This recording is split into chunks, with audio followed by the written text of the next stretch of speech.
Hi friends, అందరూ ఎలా ఉన్నారు? మేమైతే చాలా బాగున్నాం. మీరు కూడా బాగుండాలని మనస్ఫూర్తిగా కోరుకుంటున్నాను. మనకి సమ్మర్ అంటే గుర్తొచ్చేది పచ్చళ్ళు ఒకటి, అలాగే వడియాలు.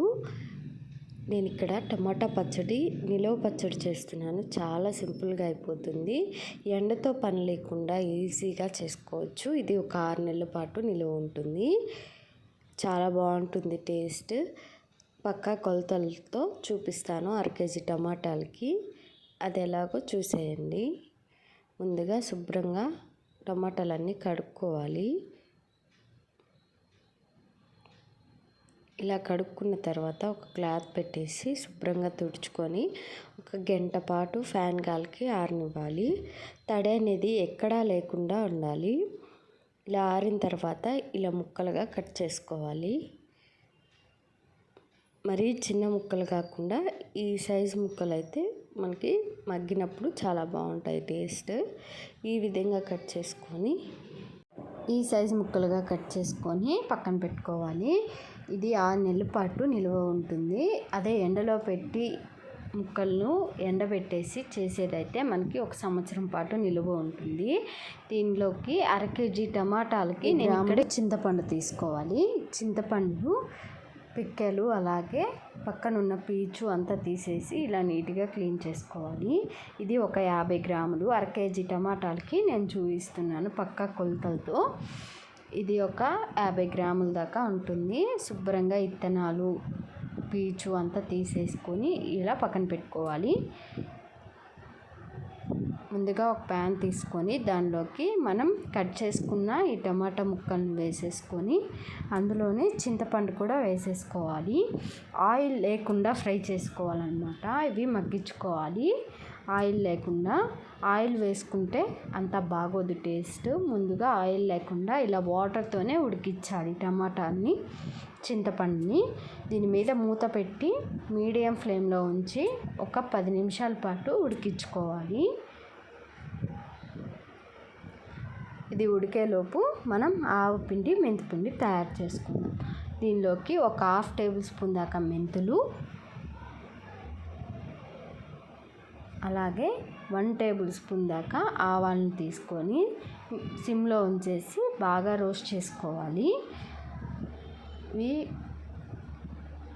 సిమ్లో ఉంచి బాగా రోస్ట్ చేసుకుంటే మనకి చాలా బాగా మంచి ఫ్లేవర్ వస్తుంది పచ్చళ్ళలో. హై ఫ్లేమ్లో పెట్టేసి వేపేయకండి. సిమ్లో ఉంచి వేపేసుకుంటే మనకి పచ్చడి అనేది చాలా బాగుంటుంది టేస్ట్. అలాగే మంచి సువాసన కూడా వస్తుంది పచ్చడి నుంచి. ఇలా సిమ్లో ఉంచేసి బాగా వేయించుకోవాలి. ఒకసారి మూత తీసి చూస్తే టమాటాలో నుంచి వాటర్ అంతా బయటకు వస్తుంది. ఇప్పుడు ఇంకా మూత పెట్టకుండా సిమ్లో ఉంచేసి ఈ నీరంతా ఎగిరిపోయేదాకా మనం ఫ్రై చేసుకోవాలి, మగ్గించుకుందాం. ఈ నీరంతా ఉండకూడదు, మొత్తం మగ్గిపోవాలి. ఈ టమాటాలు అనేవి వాటర్ లేకుండా మొత్తం మగ్గించుకుందాం ఇంకో 10 నిమిషాల పాటు. ఈ పచ్చడి దోశల్లోకైనా, ఇడ్లీలోకైనా, అలాగే రైస్లోకైనా చాలా బాగుంటుంది టేస్ట్. ఒకసారి తప్పకుండా ట్రై చేయండి. ఇది కూడా శుభ్రంగా మగ్గించుకుందాం. వాటర్ అనేది అస్సలకి ఉండకూడదు.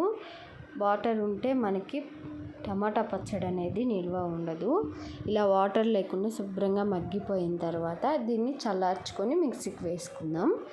చల్లారిన తర్వాత ఇలా ఒక మిక్సీ జార్ తీసుకొని మనం ముందుగా మగ్గించుకున్న టమాటాలు, చింతపండు వేసేసుకోవాలి. నేను ఇక్కడ 1/2 కేజీ టమాటాలకి 50 గ్రాముల దాకా ఉప్పు తీసుకుంటున్నాను.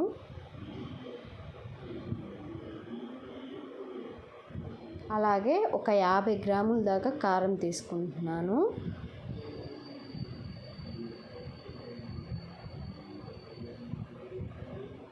అలాగే 2 టేబుల్ స్పూన్ దాకా ఆవాలు, మెంతులు పొడి తీసుకుంటున్నాను. ఇది 2 టేబుల్ స్పూన్ల దాకా. మనం ఇందాక వేయించి పెట్టుకున్న ఆవాలు, మెంతులు. అలాగే ఒక 40 గ్రాముల దాకా ఇక్కడ వెల్లుల్లిపాయలు తీసుకోవాలి, పొట్టు తీసి. ఇలా మూత పెట్టి గ్రైండ్ చేసుకుందాం. చూసారా అంత కలర్ఫుల్గా చాలా బాగుంటుంది టేస్ట్ అనేది. దీన్ని ఇంకా పోపు పెట్టేసుకుందాం. ఎంత కలర్ఫుల్గా కనిపిస్తుందో చూడండి, చాలా బాగుంటుంది టేస్ట్ వేడి వేడి అన్నంలోకి. దీన్ని ఇంకా పోపు పెట్టేసుకుందాం. దీనికోసం ఒక 4 ఎండుమిర్చి ఇలా తుంచి పక్కన పెట్టుకోవాలి.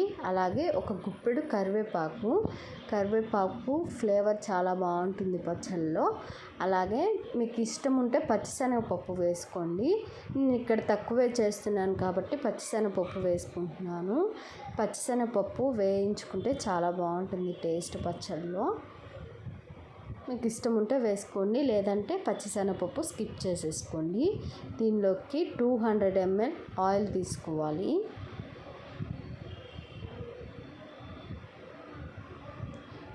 మన 1/2 kg టమాటాలకి 200 ml ఆయిల్ తీసుకుంటే సరిపోతుంది.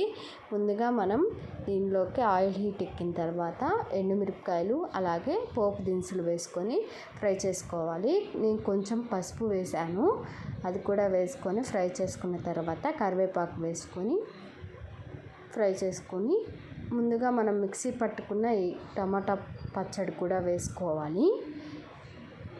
ఇలా వేసుకొని వెంటనే స్టవ్ ఆఫ్ చేసేయకుండా ఒక 5 నిమిషాల పాటు సిమ్లో ఉంచేసి ఇలా ఆయిల్ అంతా పైకి తేలేదాకా పచ్చడి ఫ్రై చేసుకోవాలి. వెంటనే ఆపేస్తే మనకి పచ్చడి అనేది ఎక్కువ రోజుల పాటు నిల్వ ఉండదు.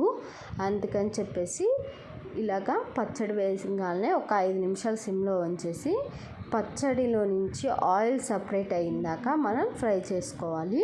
అప్పుడే ఇది మనకి 6 నెలల పాటు నిల్వ ఉంటుంది.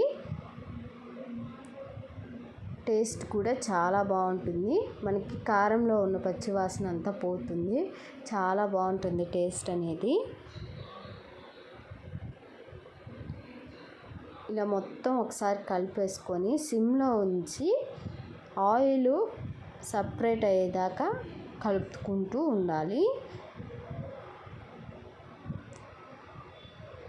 కొంతమంది పచ్చడి వేయంగానే స్టవ్ ఆఫ్ చేసేస్తుంటారు. అలా కాకుండా ఈ విధంగా ట్రై చేయండి. పచ్చడి అనేది ఎక్కడా పాడవదు, ఎక్కడా బూజు రాదు. చాలా బాగుంటుంది టేస్ట్ అనేది. ఇలా కలిపేసుకొని ఆయిల్ అనేది సపరేట్ అయిందాక మనం సిమ్లో ఉంచేసి ఈ పచ్చడిని వేయించుకుందాం. పచ్చళ్ళకి ఎప్పుడైనా ఉప్పు నూనె ఎక్కువ ఉంటే పచ్చడి అనేది ఎక్కువ రోజుల పాటు నిల్వ ఉంటుంది. చూసారా ఆయిల్ అనేది ఎలా సపరేట్ అవుతుందో. ఈ విధంగా అయిందాక ఉంచేసి స్టవ్ ఆఫ్ చేసుకోవాలి. నేను ఇక్కడ వెల్లుల్లిపాయలు వేయటం మర్చిపోయాను, అందుకని చెప్పేసి పొట్టు తీసి వేసుకుంటున్నాను. ఈ విధంగా ఆయిల్ అంతా సపరేట్ అయిపోయిన తర్వాత మనం స్టవ్ ఆఫ్ చేసి చల్లార్చుకొని ఒక గాజు సీసాలో కానీ ప్లాస్టిక్ డబ్బాలో కానీ స్టోర్ చేసి పెట్టుకుంటే 6 నెలల పాటు నిల్వ ఉంటుంది పచ్చడి అనేది.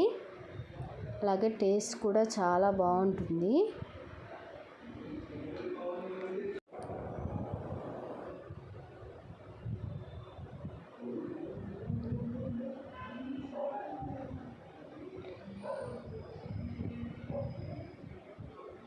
స్టవ్ ఆఫ్ చేసి దీన్ని చల్లార్చుకుందాం. వేడి మీద పెట్టేస్తే ఆవి నీళ్ళు పడేసి తొందరగా పూజ పడుతుంది పచ్చడి. అందుకని పూర్తిగా చల్లారిన తర్వాతే దీన్ని సీసాలోకి ట్రాన్స్ఫర్ చేసుకోవాలి. నేను ఇక్కడ వెల్లుల్లిపాయలు వేయటం మర్చిపోయాను, అందుకని చెప్పేసి వెల్లుల్లిపాయలు ఒలిచేసుకొని ఇలా పచ్చళ్ళలోనే వేడిగా ఉన్నప్పుడే వేసేస్తే బాగుంటుంది టేస్ట్. ఫస్ట్ టైం మన ఛానల్ని ఎవరైనా చూస్తున్నట్లయితే లైక్ చేయండి.